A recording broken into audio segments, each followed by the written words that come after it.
So hi everyone, my name is Shivam Bohra. I'm a third year computer science engineering student from Dehradun. I love solving problems and I also love to teach. Welcome to our channel, Learn Competitive Programming with CodeChef. So if you are interested in competitive programming and want to learn and master data structures and algorithms, then this is a one-stop destination for you. Here we post weekly problem explanations, conceptual videos on various programming paradigms, and also conduct live problem solving sessions. So before we actually get started, here's a reminder for you to hit that subscribe button if you haven't already yet. So in this video, we are going to solve fair elections which appeared in January long challenge. The difficulty level is cakewalk and the prerequisite is the greedy algorithm. So if you want to master greedy or any other algorithm related to competitive programming, then you should consider watching our videos on these topics. These topics are taught by top coding experts, ICPC World finalists, or those who have cracked companies like Amazon, Google, Facebook, or LinkedIn. And to watch these sessions, you'll find a link in the description. While registering, you can use my coupon code which is WhiteMagic333, which is also there in the description. So yeah, let's move ahead. So the problem statement says that there are two candidates, John Jackson and Jack Johnson, that are competing against each other in an election. Since their names are very similar to each other, so let's call the first one as A and the second one as B. Now for A we have n packs of votes and let's say n is 3 and these are the 3 packs of votes. So the first pack contains 2 votes, the second pack contains a single vote and the third pack contains 3 votes. So 2 plus 1 is 3 plus 3 is 6. So A will get a total of 6 votes. Similarly, for B we have m packs of votes. And let's say m is 4 and these are the 4 packs of votes for B. So the first pack contains 4 vote, the second pack contains 3 vote. So 4 plus 3 is 7. Plus 1 is 8, plus 1 is 9. So B will get a total of 9 votes. Now, if both of them would have got the same number of votes, then no one would be considered as the winner. But in this case, where B is getting more votes than A, so clearly B is the winner here. Now, what they want is that A should win every time. And for this to happen, what you can do is you can swap a pack of votes from the A side with a pack of votes from the B side. So after doing so, you have to find the minimum number of such swaps to make A win. And in case if it is not possible to make A win, then you should simply print -1. So over here, let's say I swapped this 2 from A side with the 4 from B side. So now the packs will look something like this. So now 4 plus 1 is 5 plus 3 is 8. So A will get a total of 8 votes. And 2 plus 3 is 5 plus 1 is 6 plus 1 is 7. So B will get a total of 7 votes. So now A is winning. And the number of swaps it took to make A win in this case is 1. And this one is also the minimum number of swaps to make A win for this case. So 1 is the answer in this case. Okay, so now let us move on to the approach. So for A we have n equals to 3 and these are the 3 packs of votes for A. So 4 plus 2 is 6 plus 1 is 7. So A will get a total of 7 votes. And similarly for B we have m equals to 5, that is B has a total of 5 packs of votes. So 3 and 3 is 6, 2 and 2 is 4. So 6 and 4 is 10, plus 1 is 11. So B will get a total of 11 votes. So clearly at this moment, B is winning. Now what we want is that we want to find the minimum number of swaps that we can perform between these two groups to make A win. And in case if it is not possible to make A win, we will simply print -1. So to get the minimum number of swaps, let us first understand how a single swap is actually supposed to help A. So a single swap is actually supposed to increase the number of votes for A, and at the same time it is supposed to decrease the number of votes for B.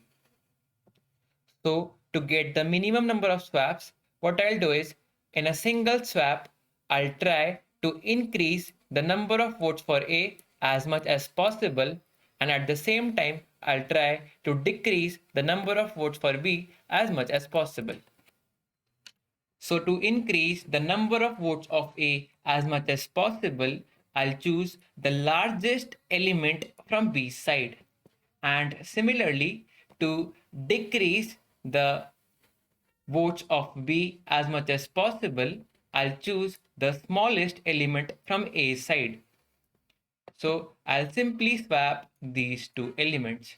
That is, firstly, I'll find the smallest element from A side and I'll find the largest element from B side, and then I'll simply swap these two numbers. So over here, the largest element on B side is 3 and the smallest element on A side is 1. So firstly, I'll remove this 1 from A. So 7 minus 1 is 6. So now the sum is 6. And then I'll replace this 1 by 3.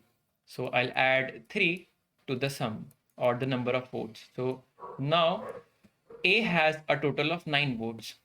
And similarly, firstly, I'll remove this 3 from B side. So 11 minus 3 is 8. So now B has 8 votes. And after that, I'll add 1 to the B side. So after this, I'll add 1 to the number of votes for B. So now B has a total of 9 votes. So at this moment, A and B both have the same number of votes. So clearly at this moment, no one would be considered as a winner. Since the number of votes of A is not greater than that of B, so again, I'll perform this swap operation. So again, at this moment, I'll find the smallest number from A side. So at this moment, the smallest number on A side is 2, and I'll find the largest number on B side. So at this moment, the largest number on B side is 3. So I'll swap this 2 and this 3. So firstly, I'll remove this 2 from A side. So I'll subtract 2 from here. So now 9 minus 2 is 7.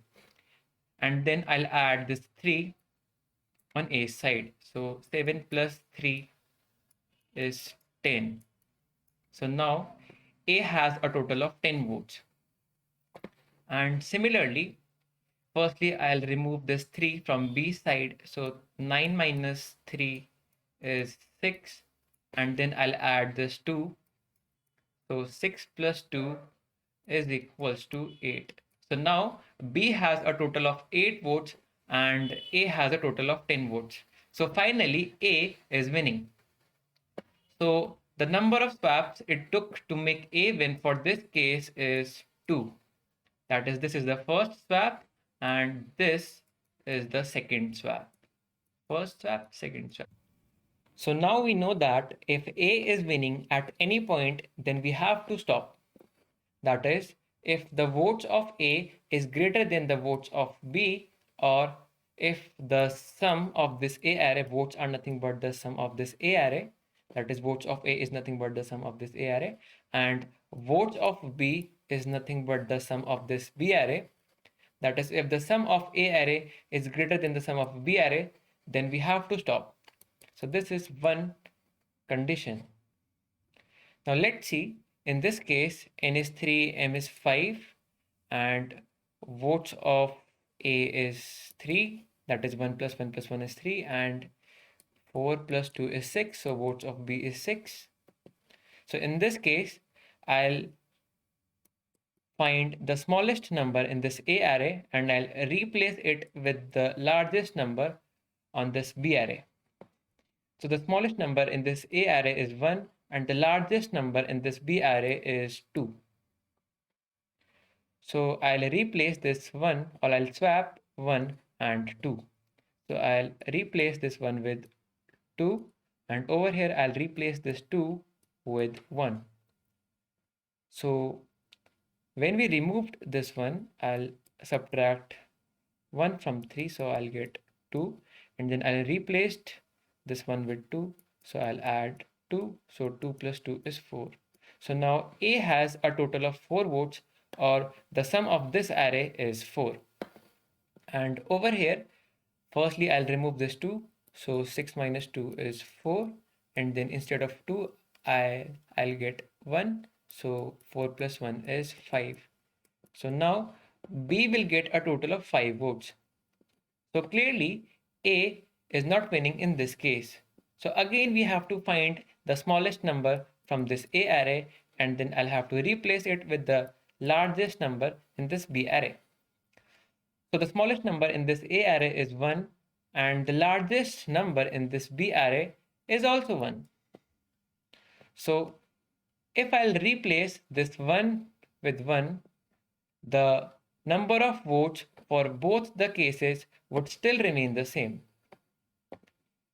So the second condition to be stopped, or to stop, is that if the minimum of A array is equal to the maximum of B array, then we have to stop, because there is no point in swapping these two numbers. Also, in this case, the number of votes for A is 4 and the number of votes for B is 5, and there is no point in swapping any elements of these two arrays. So in this case, it is not possible to make A win, hence we will print -1. So if the minimum of A is equals to maximum of B, and this condition is not true, then we will simply print -1. And now let us see this third and the last case. So over here, n is 2, m is 5, and the sum of this A array is 4, that is A will get a total of 4 votes, and the sum of this B array is 5, that is B will get a total of 5 votes. So I'll have to swap, or I'll have to find the smallest element from A side, and then I'll have to swap it with the largest element on B side. So the smallest element on A side is 2 and the largest element on B side is 1. So if I swap this 2 with 1, this will decrease the sum of this array, because if I'll swap this 2 with 1, so now 1 plus 2 is 3. So now the number of votes is 3, and over here the number of votes is now 2 plus 4 is 6. So instead of increasing the number of votes of A and decreasing the number of votes for B, it actually decreased the number of votes of A and increased the number of votes for B, which is exactly the opposite what we want. So again here we have to stop. That is, it is not possible to make A win in this case. So now the third and the final condition is that if the minimum of A is greater than the maximum of B, then also we have to stop. And in the last two cases, the answer would be -1. And in the first case, it would be the swaps. So to summarize it all, firstly I'll store both the arrays, then I'll set answer to 0, then I'll find the sum of A array and the sum of B array, then I'll use a loop with a base condition that the sum of A array should be less than or equal to the sum of B array, then within the loop, I'll find the minimum of A array and the maximum of B array, and also I'll store their respective indexes, and then I'll check if the minimum of A array is greater than or equals to the maximum of B array, then I'll simply set answer to -1 and I'll go to step 9. Step 9 is nothing but printing the answer. Else I'll go to the next step. So in the next step, I'll swap the minimum of A array and the maximum of B array. For this, we will use the indexes that we have discussed in the fourth step or the fourth point. After this, I'll increment the answer by 1 and I'll update both the sums because we have swapped an element from the A array with an element from the B array. And with this, the loop ends.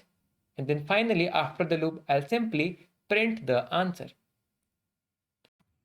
So moving on to the code, firstly, I'll input t, which is the number of test cases. Then n and m are nothing but variables which will store the value of n and m. And A array has the size of 1000, which is the maximum possible size for n. And similarly, B array also has the size of 1000, which is also the maximum possible size for m. After this, I'll use a loop of j to iterate throughout the test cases, and I'll input n and m within this loop. After this, I'll initialize the sum a variable, that is the sum of A array variable, to 0 and the sum of B array variable also to 0. And then I'll input the A array, and then also I'll find the sum of this array, and similarly I'll input the B array and also I'll find the sum of this array. After this, I'll initialize the answer variable to 0, and then I'll use a loop with the base condition that the sum of A array should be less than or equal to the sum of B array. Within this loop, firstly I'll find the minimum of A array and I'll store it in minimum of A or min A variable, and also I'll store the location of this minimum in loc_a. And similarly, I'll find the maximum of B array and I'll store it in max B variable, and I'll store the location of this max B in locb or location B. After this, I'll simply check if the minimum of A array is greater than or equals to the maximum of B array or not. So if this condition is true, I'll simply set the value of answer by -1 and I'll break this loop. So if this condition is false, I'll simply increment the answer and I'll swap the minimum element of A array with the maximum element of the B array. And for this, I'll use this loc_a index and loc_b index. After this, I'll simply update the sum of A array and B array. For updating the sum, you can also use a separate loop. And after this, the loop ends, and then after the loop, I'll simply see out the answer or print the answer. So this completes the whole code. Okay, so now let us submit the code. So copy and paste and submit.